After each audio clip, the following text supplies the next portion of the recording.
Olá, pessoal.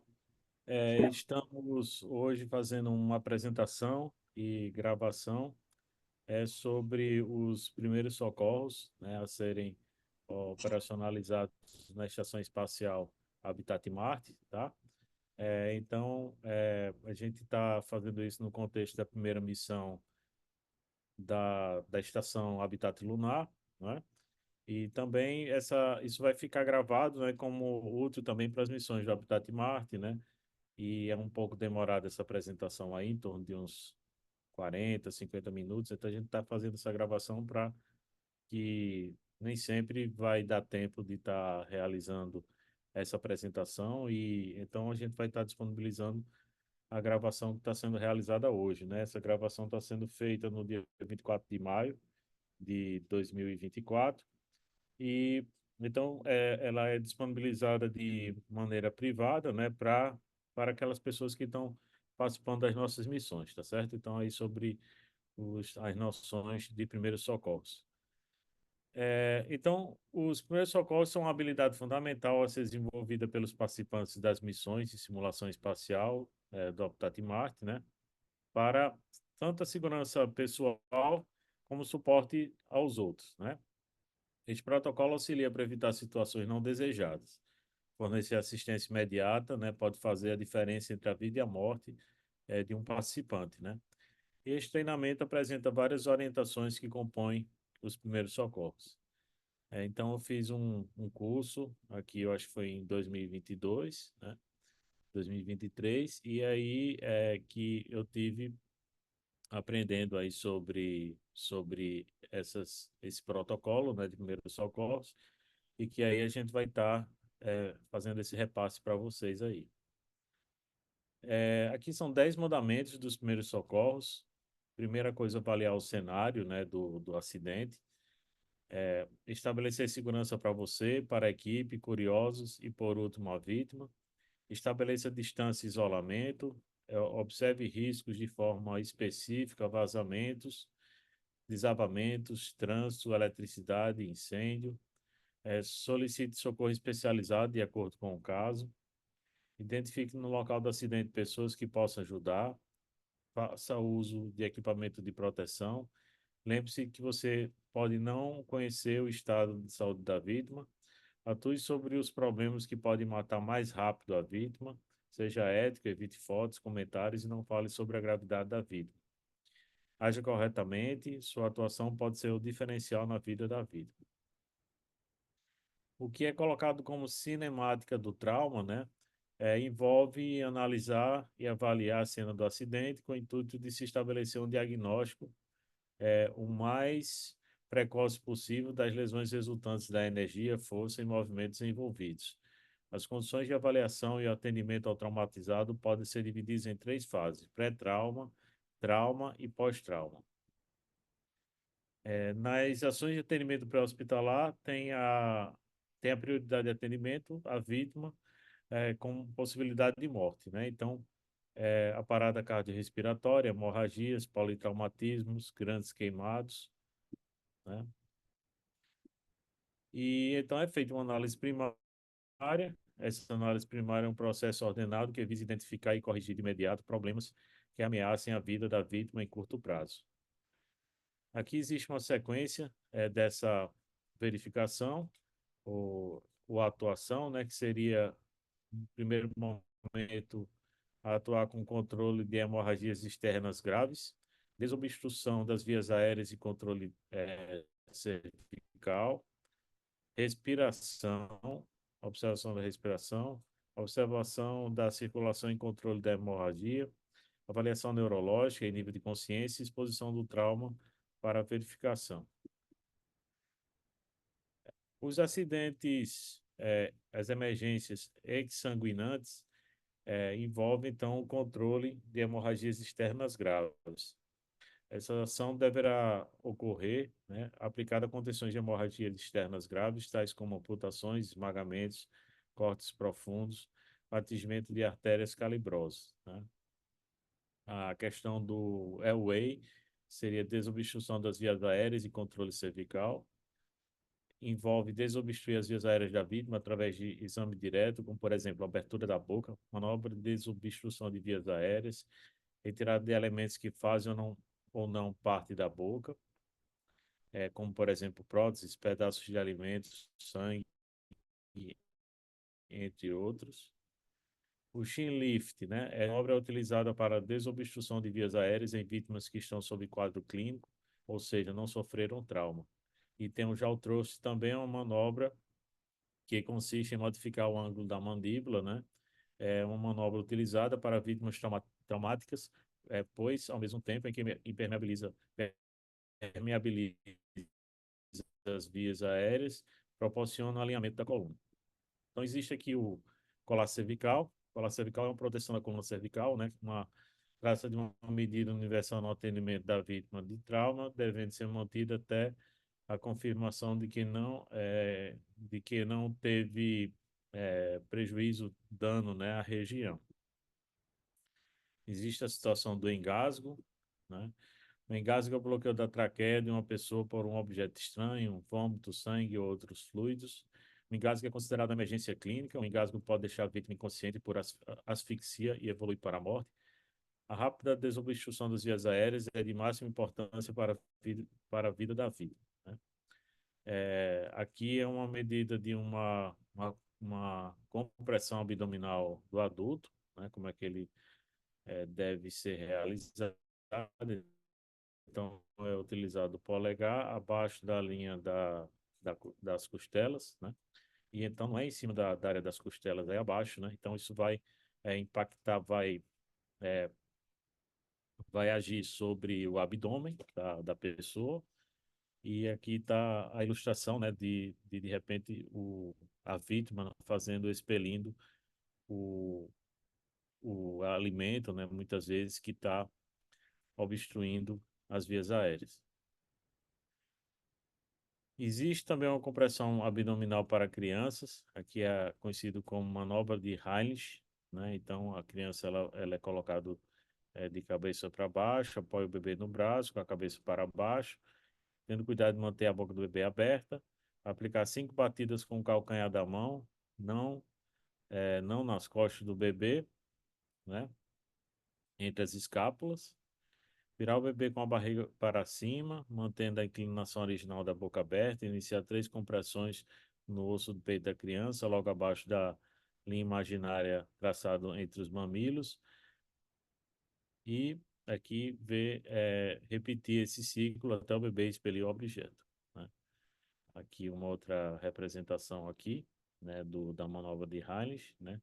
Então ela é utilizada com crianças até 7 anos nessa situação de engasgue, né? A técnica indicada é a tamponagem, né? Inclina o corpo da criança para a frente e bata nas costas dela com a mão em concha até expelir o objeto pela boca, né? Então não é uma mão fechada, é uma mão aberta ali que ela vai nesse formato de concha, né? Vai gerar uma vibração, né? Para que esse objeto de engasgue ele seja expelido pela gravidade aqui, né? A gravidade ela ajuda esse objeto de estar causando esse engasgo, né? Ele seja expelido, né?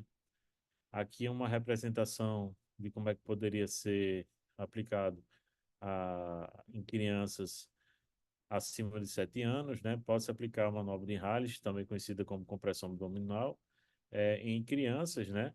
Então, estaria abraçando por trás, né? E fazendo a compressão com a mão para dentro e para cima no mesmo tempo, né? Isso fazendo essa questão da compressão por debaixo da costela, né? Para que esse alimento que está gerando esse engasgo, ele possa, com essa pressão aqui, possa ter um movimento de ar e esse alimento, então, ele possa ser expelido, né?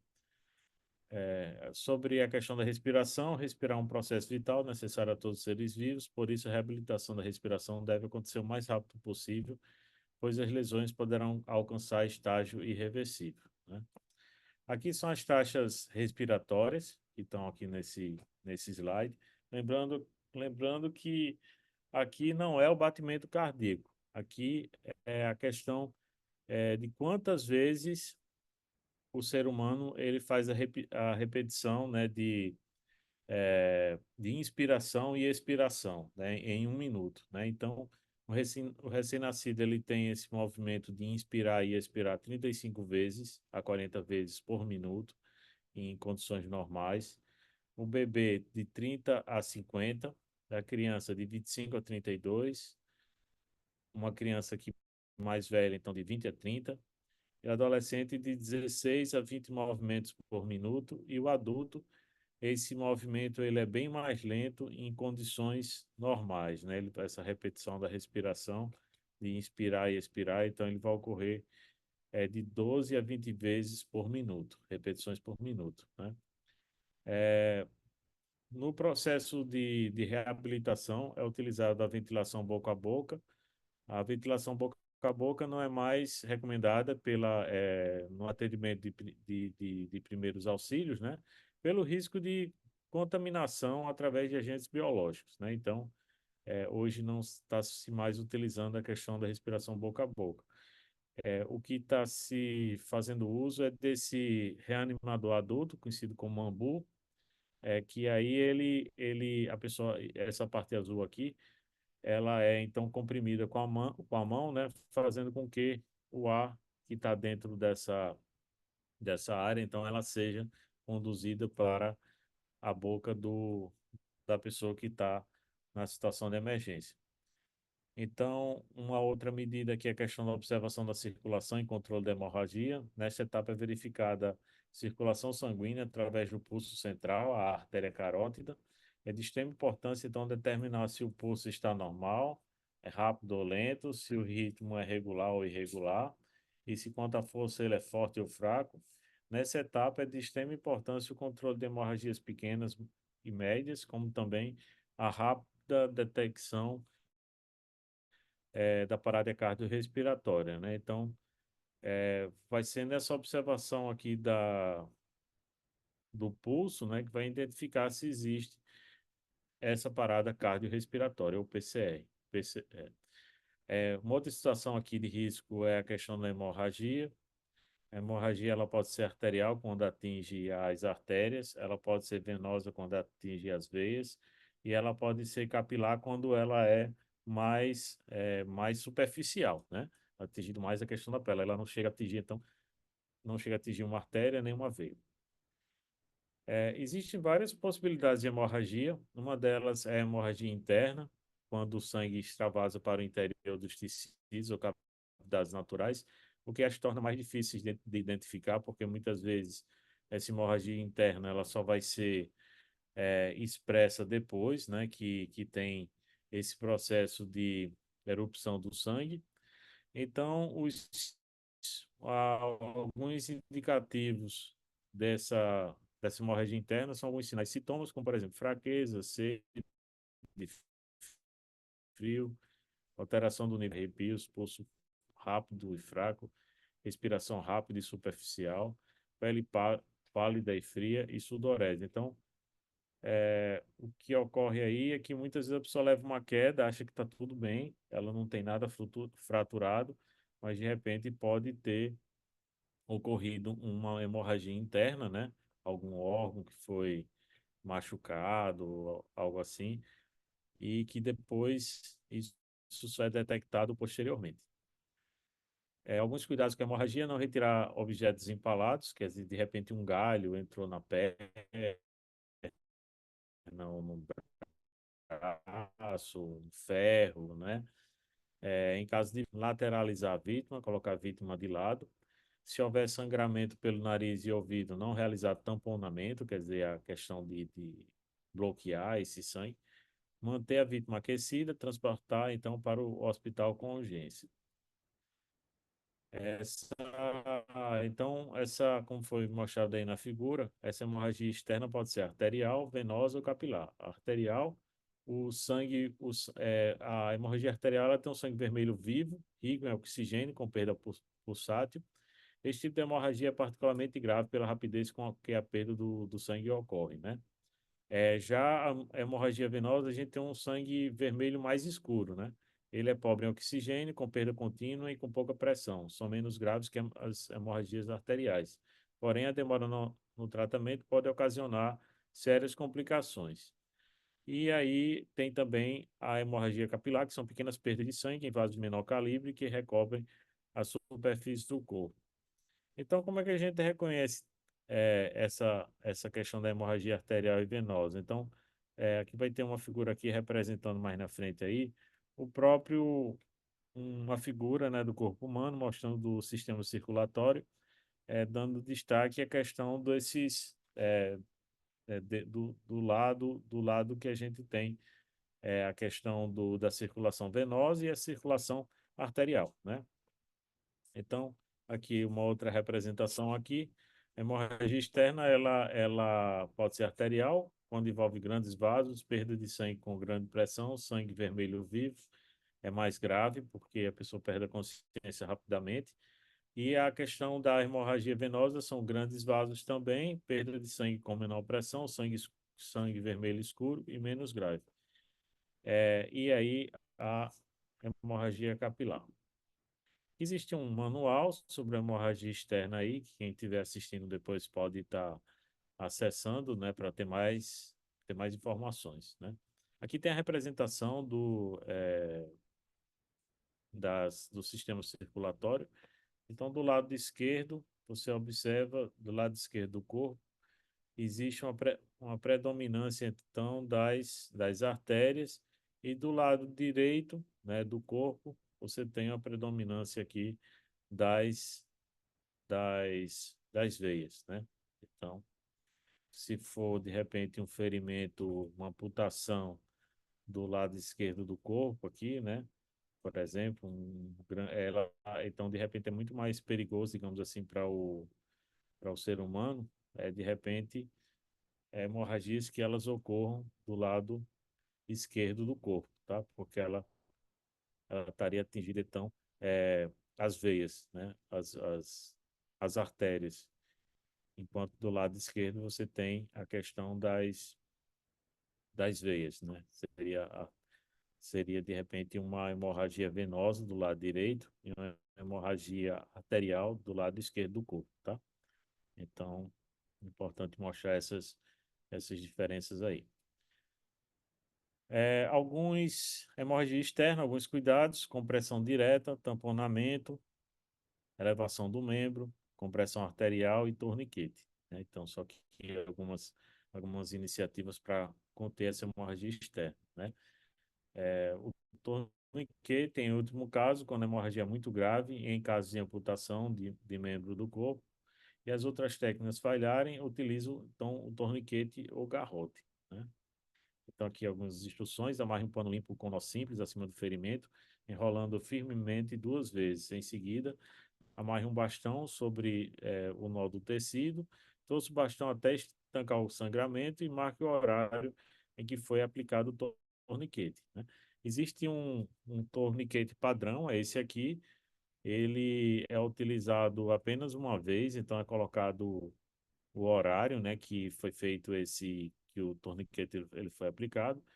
Aqui nesse torniquete, você vê que ele tem um bastão, então ele vai rodando várias vezes esse bastão aqui até que cesse completamente a circulação sanguínea nessa área, né, desse membro, né, que está sofrendo com essa grande hemorragia aí. Então a ideia realmente é estancar completamente o fornecimento do sangue, né, seja ele arterial ou venoso, né, evitando então que a pessoa tenha uma perda de sangue muito grande, com a perda da consciência, falência de órgãos e até a morte, né? Em relação à questão da hemorragia externa, o que não fazer, né? Não retira o objeto que pode estar encravado no local da hemorragia, não é recomendado lavar a ferida, não forneça água ou comida para a pessoa, né? Então, seria aqui alguns procedimentos. Existem hemorragias exteriorizadas, são tipos de hemorragias que se processam dentro do corpo e se exteriorizam. Nesse tipo de hemorragia, a conduta é não evitar o sangramento, né? As, Agora, um outro tipo de emergência são as emergências cardiovasculares. Elas tratam também da circulação sanguínea. Então, após verificação do pulso central e não seja detectado o pulso em tempo inferior a 10 segundos, deverão iniciar o protocolo de atendimento cardiovascular. Então, existe um procedimento, que é o suporte básico de vida, que envolve o reconhecimento imediato da ausência de resposta, acionamento do serviço médico de emergência e início do RCP, caso o procedimento, né, de parada cardiorrespiratória, que está em inglês aqui essa sigla. É, caso, caso o socorrista leigo encontre uma vítima que não responde, que não esteja respirando ou que não respire normalmente, né? Então, aqui normalmente a gente a primeira coisa é chamar, no caso aqui do Rio Grande do Norte, é chamar o SAMU, que é o 192. Esse número de atendimento de emergência, ele pode variar de estado para estado, às vezes tem lugar que é 190, 190 alguma coisa aí, então pode variar de lugar para lugar. E aí, após o serviço ele ser contactado, já inicia esse suporte básico à vida, tendo aqui para o equipamento o desfibrilador ele é aplicado, e aí é realizado também o suporte avançado de vida e os cuidados e acompanhamento hospitalar, né? Esse suporte avançado de vida, então, ele é realizado já pelos médicos, né? Para realizar o transporte da vítima para ter uma assistência mais completa, né? Então, a gente tem uma situação aqui que a parada cardiorrespiratória, não responsivo, sem respiração, com respiração anormal, aciona o serviço de emergência, pega o desfibrilador, inicia o ressuscitamento, né, cardiorrespiratório. Então, isso é aplicado o, o choque, né, para que esse processo ele seja iniciado aí, né? Alguns procedimentos, reconhecer a parada cardíaca, ligar para o socorro, iniciar as massagens cardíacas, comprima as duas mãos cruzadas sobre o peito do paciente. Se possível, uso desfibrilador. O equipamento está disponível em lugares de grande circulação e pode ser operado por leigos. Procurar o suporte do médico. O ideal é que o socorro chegue no máximo em 10 minutos. Cuidados pós-ressuscitação, procedimentos aplicados no paciente já no hospital, né? Então, aqui seriam algumas medidas aí, né? A ressuscitação cardiopulmonar ou cardiorrespiratória consiste em uma série de manobras realizadas por profissionais de saúde ou por leigos para reverter a parada cardiorrespiratória e manter a oxigenação e perfusão tecidual adequadas. A ressuscitação cardiopulmonar pode ser aplicada em ambientes hospitalares ou mesmo fora deles, sendo dividida em suporte avançado de vida e suporte básico de vida, respectivamente, né? Então, o suporte avançado seria nos hospitais e o suporte básico de vida seria aquele que é prestado mais imediatamente, né? A ressuscitação cardiopulmonar, ela consiste em uma série de manobras realizadas por profissionais de saúde ou por leigos para reverter a parada cardiorrespiratória. Isso aqui a gente já tinha lido. Então, ela é um procedimento internacional. Ele envolve aqui a questão de. A gente tem várias aqui em inglês e espanhol, né? Então, ele envolve compressão, a questão do movimento do ar e respiração, né? Então, isso aqui é uma medida, foi criado e compartilhado, divulgado aí pela American Heart Association, né? E aí, assim, não só aqui no caso da Aptati Martin, mas também de outras estações análogas, aí algumas estações. Então, também é usado esse protocolo aqui do American Heart Association, né? Então, ele fica mais o procedimento básico. Então, são as compressões, comprima rápido, com força o centro do peito da vítima. Vias aéreas, recline a cabeça para trás e erga o queixo da vítima e aplique insuflações boca a boca, que agora está sendo substituído pelo ambu, né? Então, a ressuscitação cardiopulmonar de alta qualidade, ela envolve comprimir o tórax com frequência e profundidades adequadas, permitir o retorno total do tórax após cada compressão, minimizar interrupções nas compressões e evitar a ventilação excessiva, né? Então, ele aqui, essa figura que ela representa, que essa compressão aqui, então ela vai procurar massagear aqui o coração e ela vai então ter esse movimento de compressão de 5 centímetros, em torno de 5 centímetros aqui. A pessoa fica apoiada pelos pés, né, ajoelhada, essa, pernas levemente abertas, né, para dar um apoio, tá? Então elas ficam aí como se fossem 45 graus afastadas, essas pernas, e aí formando uma base, né, de 2 pontos. E o terceiro ponto dessa base, então, a pessoa vai, então vai estar, essa pessoa que está prestando auxílio aqui, ela vai se sustentar sob aqui, um pouco abaixo das costelas, né?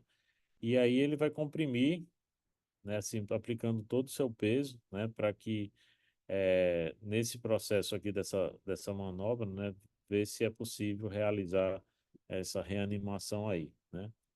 Você veja que está representada a posição das mãos no processo de ressuscitação cardiopulmonar. Vocês podem observar aqui. Então, a palma e aqui os dedos entrelaçados. Então, assim, você tem aqui as duas pernas dando um apoio e o terceiro ponto da base são as duas mãos nessa posição para estar realizando esse movimento, né?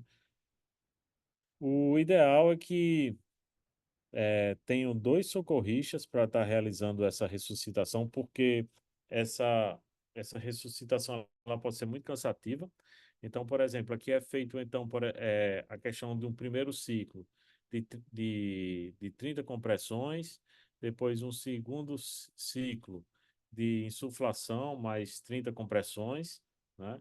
Depois, essa insuflação aqui ela é realizada então com ambu, que é aquele equipamento que foi mostrado aí. Um terceiro ciclo, um quarto ciclo, com duas insuflações, então se aperta o ambu 2 vezes para que esse ar ele entre nos pulmões da pessoa, e um quinto ciclo aqui. Mas isso tudo num período de 2 minutos. Após esse período, então, é feita a verificação da respiração da pessoa para ver se ela já recuperou, se houve a questão da ressuscitação, né, e se a pessoa retomou a respiração. Já se o socorrista ele estiver sozinho, né, e vai ser mais desafiador porque ele não tem outra pessoa para estar fazendo esse revezamento aqui, né? Que cada ciclo desse aqui, então seria uma pessoa, né? Eles estarem fazendo aqui. Primeiro um faz, o outro está olhando, o segundo ciclo já é realizado por outro, o terceiro volta a ser o primeiro, o quarto o outro e o quinto o primeiro que estava realizando. Então aqui existe uma troca aqui, cada um desses ciclos aqui sendo realizado por um socorrista, enquanto que nessa situação é de um único socorrista, e então ele vai ter que realizar essas 240 compressões em 2 minutos. Então, cerca de 100 compressões em um período de 1 minuto, né? Então, esse socorrista ele precisa estar preparado fisicamente para estar realizando essa iniciativa aqui, né? Esse procedimento aí, né? Quando parar a ressuscitação cardiorrespiratória, quando a vítima estabeleceu os sinais vitais, ou quando chegou ao local uma equipe com suporte básico ou avançado, a vítima ela chegou ao posto de saúde, o médico atesta o óbito da vítima, ou o próprio cansaço psicofísico do socorrista. Só um instante. Só um instantinho.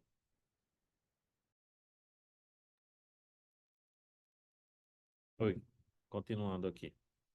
Então, assim, é possível, né, que ocorra isso aqui, desse cansaço psicofísico do socorrista. Como eu estive dizendo, é muito exaustiva essa atividade, né? Então, isso destaca a importância dele estar bem preparado fisicamente, os participantes, né, para que eles consigam estar realizando esse procedimento, né? Existe o desfibrilador externo automático, o DEA. O DEA é um aparelho portátil utilizado no diagnóstico e tratamento de algumas arritmias malignas da parada cardiorrespiratória. O DEA, ele apenas deve ser utilizado por profissionais ou socorristas, não profissionais treinados. O uso do DEA é contraindicado, né, em pacientes que apresentem consciência e respiração espontânea ou pulso palpável, né? Então, é só com quem realmente não tem mais não tá consciente, né? Ele tem aí disponível no Mercado Livre à venda aí, faixa de R$ 7.300. Nós não temos ainda esse equipamento. E aqui está explicando um pouco como é que é essa operação, né? Então, ele identifica se há necessidade de socorro, liga o desfibrilador, posiciona os eletrodos. Aqui o eletrodo vermelho, então ele vai ficar do lado direito do corpo, acima do peito. E o desfibrilador, o eletrodo azul, ele vai ficar abaixo do peito. Então, ele vai fazer uma corrente elétrica, né? Que vai transpassar o coração, né? Então, essa corrente elétrica é que vai realizar aí realmente, né? Essa questão da reanimação cardíaca, né? Então, é um aparelho portátil utilizado no diagnóstico e tratamento de algumas arritmias malignas. Deve ser utilizado por profissionais já tinha feito essa leitura. Pronto.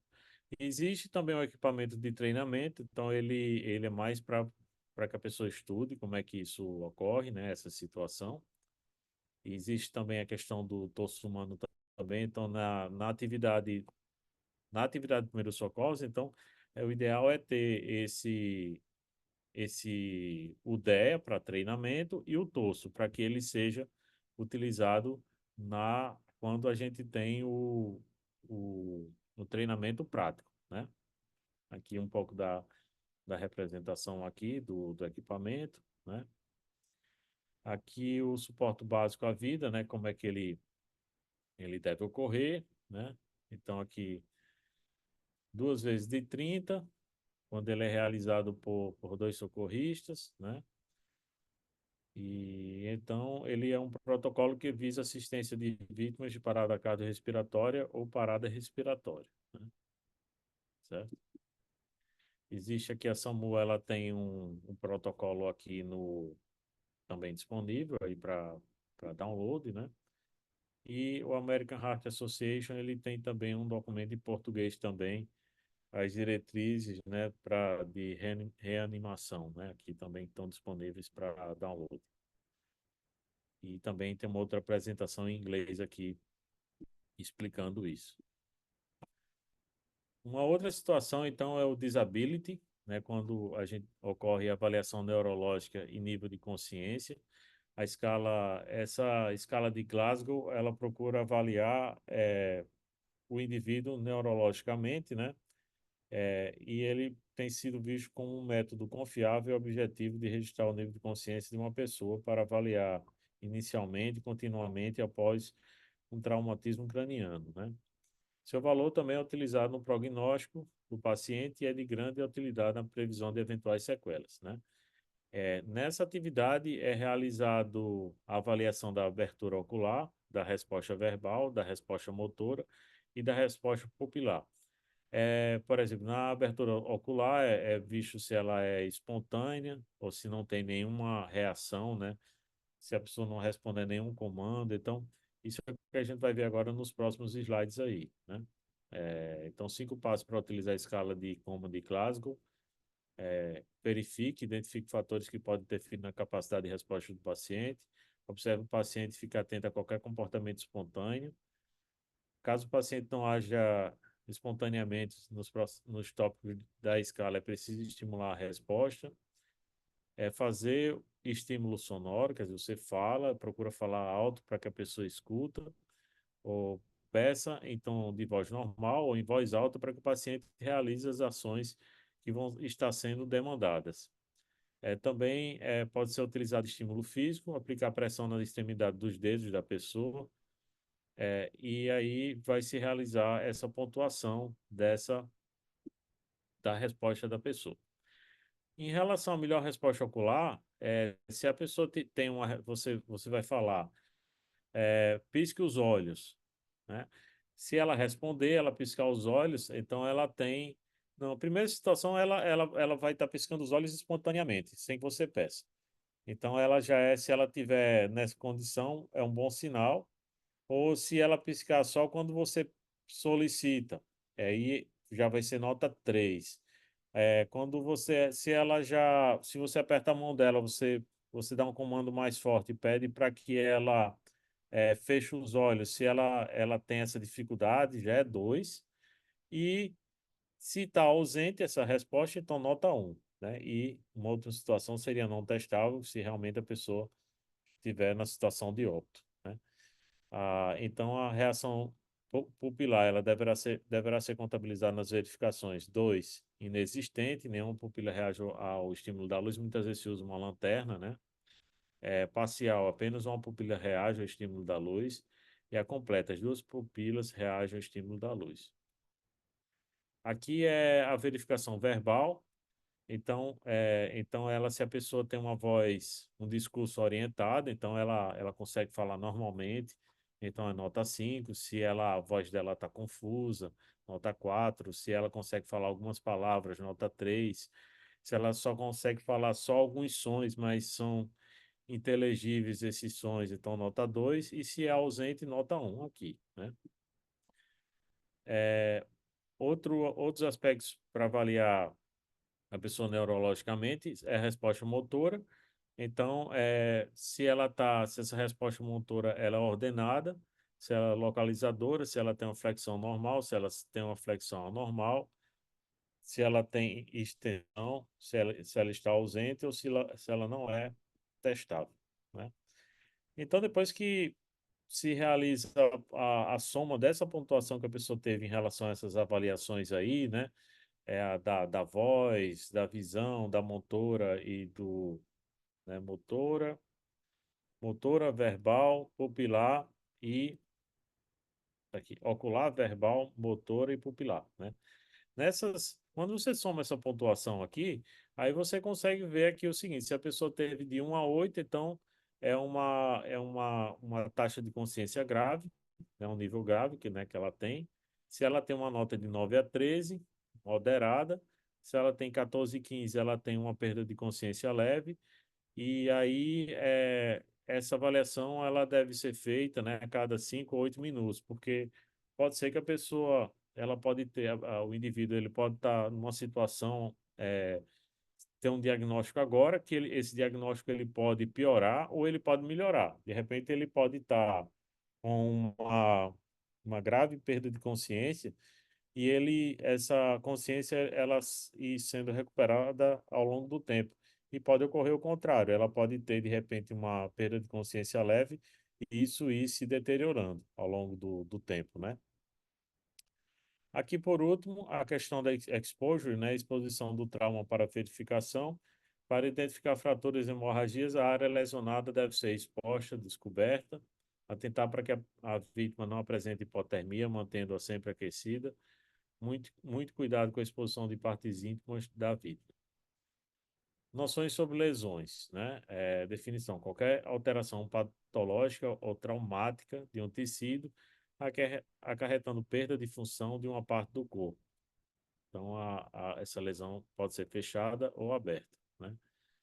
Aqui alguns exemplos de lesões: o edema, elevação e palidez da pele, surge de 1 a 3 minutos após o trauma. Aqui você vê que a comparação dos dois pés aqui, você vê que o segundo pé ele tem um edema, ele está protuberante aqui.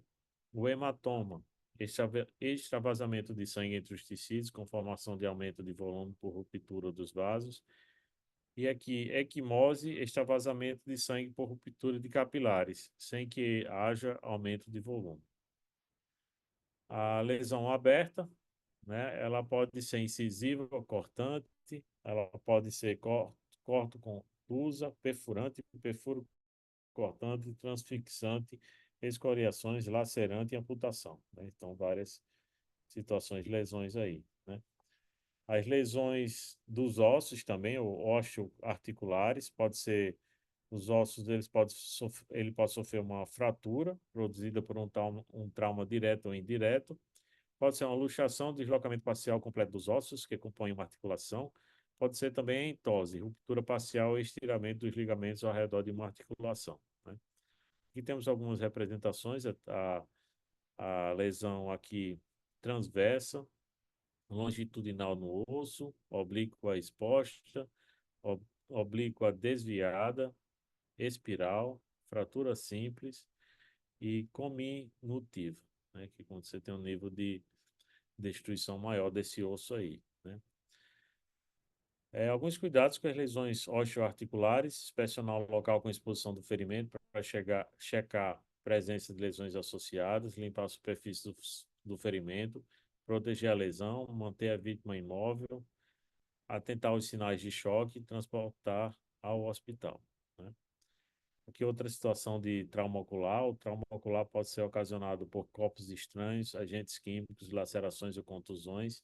Em alguns casos, pode haver exteriorização do globo ocular. Os sinais e sintomas são dor, irritação, ardência, visão turva e feridas abertas, né?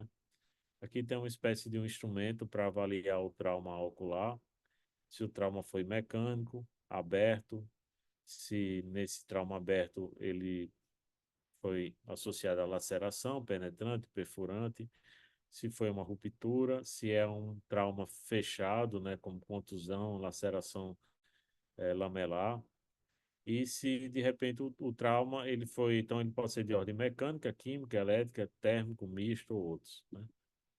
O trauma ocular, então, a conduta é lavar o olho com soro fisiológico ou água durante vários minutos em caso de lesão química, não usar medicamentos tópicos sem prescrição médica, ocluir os dois olhos, ainda que a lesão seja em um olho só. Em caso de exteriorização ocular, não tentar recolocá-lo, apenas ocluir os dois olhos, não remover lentes de contato e encaminhar a vítima ao atendimento médico. Então, o trauma ocular é aquele que atinge o globo ocular e seus anexos. Os traumas oculares podem ser mecânicos, químicos, elétricos ou térmicos. Os traumas mecânicos se dividem em traumas abertos e fechados de acordo com o comprometimento de espessura total da parede ocular. Então, alguns sinais e sintomas: ferimento extenso ou profundo, deformidades, dor e edema, hematomas nas pálpebras, pupilas desiguais, saída de sangue ou líquido pelo nariz ou ouvido, né? Alguns cuidados: manter as vias aéreas permeáveis. A vítima inconsciente é sempre considerada como portadora de trauma da coluna cervical e não obstrua a saída de fluidos pelo nariz ou ouvidos e mantém a vítima sob observação, né? Aqui é um outro tipo de trauma, o trauma raquimedular, né? Ele se refere à lesão traumática das estruturas neurológicas encontradas no interior da coluna vertebral, medula espinhal, cone medular ou cauda equina. Assim, esta lesão pode levar a danos neurológicos temporários ou permanentes, como alterações de sensibilidade e motricidade do tronco e membros. Alguns sinais e sintomas é dor, pressão nas costas, hematoma, edema, fraqueza ou paralisia de membros ou de um lado do corpo, perda do controle dos esfíncteres, dormência em extremidades. Outra situação, uma possível emergência, é associada à questão do choque elétrico. Choque elétrico é a reação do organismo à passagem de corrente elétrica, de modo que quanto maior a intensidade da corrente, mais grave a lesão.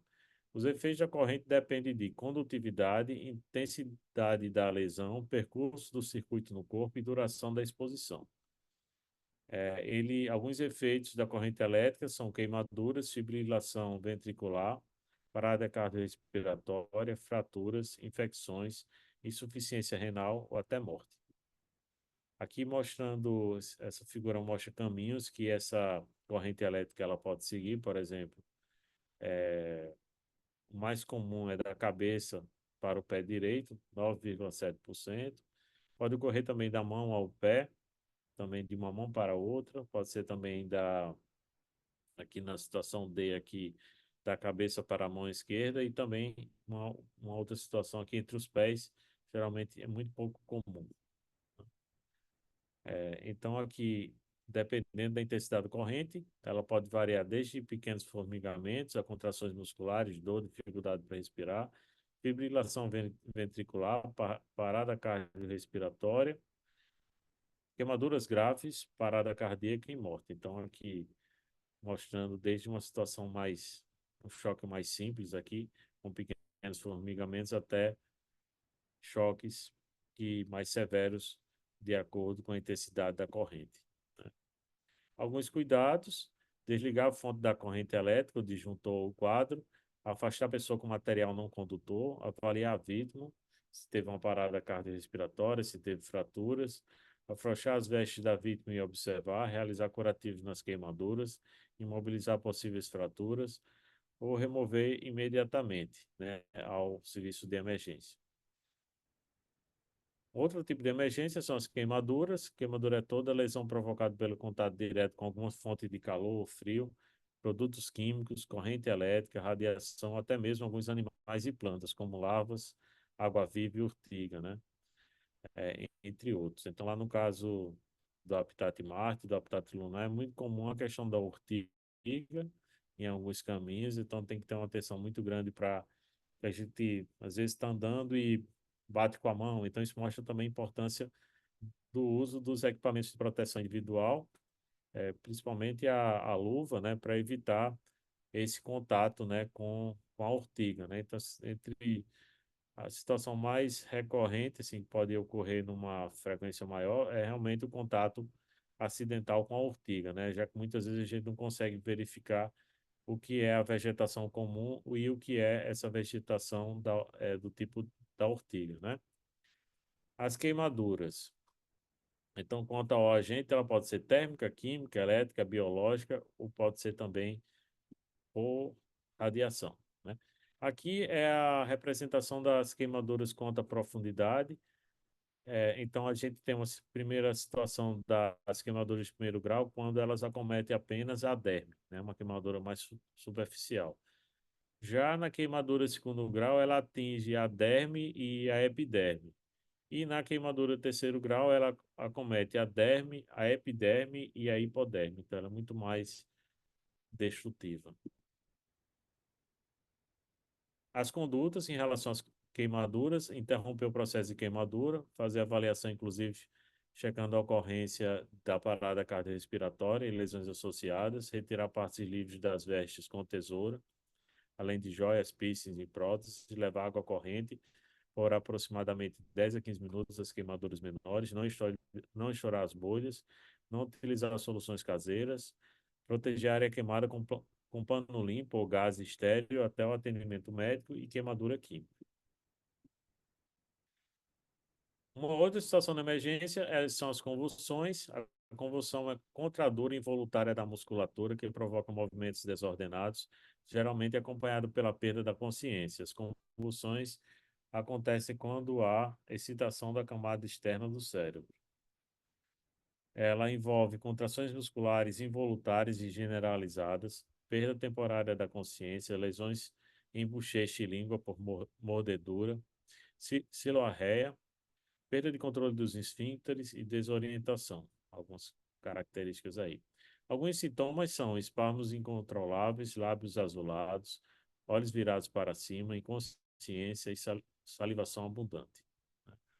E algumas causas para ocorrer a convulsão são a hemorragias, intoxicação por produtos químicos, falta de oxigenação no cérebro, efeitos colaterais provocados por medicamentos, intoxicação por remédio e drogas, doenças como epilepsia, tétano, meningite, tumores cerebrais, febre em crianças, hipoglicemia, meningite, traumatismo crânioencefálico, abstinência de álcool e drogas, alterações cerebrais, como tumores e aneurismas, e acidente vascular enfático.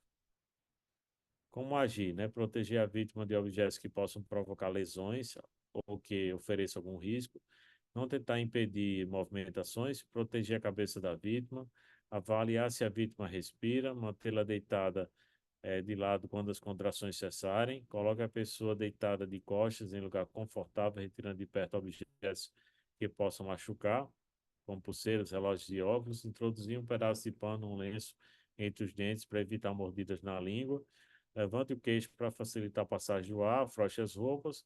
Caso a pessoa esteja babando, mantenha deitada com a cabeça voltada para o lado, evitando que ela se sufoque com a própria saliva. Quando a crise passar, deixe a pessoa descansar. Verifique se existe pulseira, medalha ou outra identificação médica de emergência que pode ajudar a sugerir a causa da convulsão. Nunca segure a pessoa, não dê tapas, não jogue água sobre ela e encaminhá-la ao serviço de saúde. Então, aqui são alguns procedimentos, né? O que é a situação, então, do conhecido como AVC, né? Ou acidente vascular enfático. Ele acontece quando os vasos que levam o sangue ao cérebro entopem ou se rompem, provocando a paralisia da área cerebral que ficou sem circulação sanguínea, né? Então, o AVC ele pode ser isquêmico e ele pode ser hemorrágico, né? É isquêmico quando um coágulo bloqueia o fluxo sanguíneo, né, para uma área do cérebro, e o hemorrágico, o sangramento ocorre dentro ou ao redor do cérebro, né, que existindo uma contaminação aqui, né, do sangue, né, às vezes, em, é, numa condição crânioencefálica, né, entre o crânio e o cérebro, né. Alguns sintomas do AVC: fraqueza de um lado do corpo, alteração ou perda da visão, dificuldade para falar, desvio de rima labial, sorriso torto, como está representado aqui, desequilíbrio, tontura, alterações na sensibilidade, dores de cabeça forte ou persistente, dificuldade para engolir, né? Aqui a gente tem uma representação como se fosse um lado do rosto caído, né? Mas aqui alguns sintomas: dor de cabeça, fala confusa, desmaio, visão turva, ausência de rugas frontais, incapacidade de fechar o olho e descida do canto da boca, né? Então, aqui uma representação, né? Ele ocorre quando há entupimento ou rompimento dos vasos que levam sangue ao cérebro. Ocorre principalmente em idosos, portadores de colesterol alto, hipertensos, fumantes, diabéticos e cardiopatas. Ele pode ocorrer a perda da visão, problemas de fala, fraqueza facial, fraqueza nos braços e fraqueza nas pernas, né? Os sintomas, então, podem ser observados na face, né? A face, então, ela fica, o lado esquerdo, o lado direito, ele fica faltando uma simetria. A fala, ela fica arrastada ou com dificuldade de encontrar palavras no discurso. Falta de visão, a visão ela fica subitamente enevoada, né? A força, perda de força nos braços ou pernas, e forte dor de cabeça. Dor de cabeça súbita, intensa, diferente do habitual e sem motivo aparente, né? A conduta é manter a vítima em repouso, não administrar nada por via oral e encaminhar a vítima imediatamente ao atendimento médico, né? Sobre o manejo dela, a movimentação dos acidentados doentes deve ser feita com o máximo de cuidado, a fim de não agravar as lesões já existentes. A vítima deve ser movimentada o mínimo possível até a chegada do serviço especializado. Todas as técnicas de remoção e resgate devem se basear em dois princípios: estabilização de toda a coluna vertebral e a situação de saúde da vítima, né? Alguns fatores de risco: hipertensão, diabetes tipo 2, colesterol alto, sobrepeso, obesidade, tabagismo,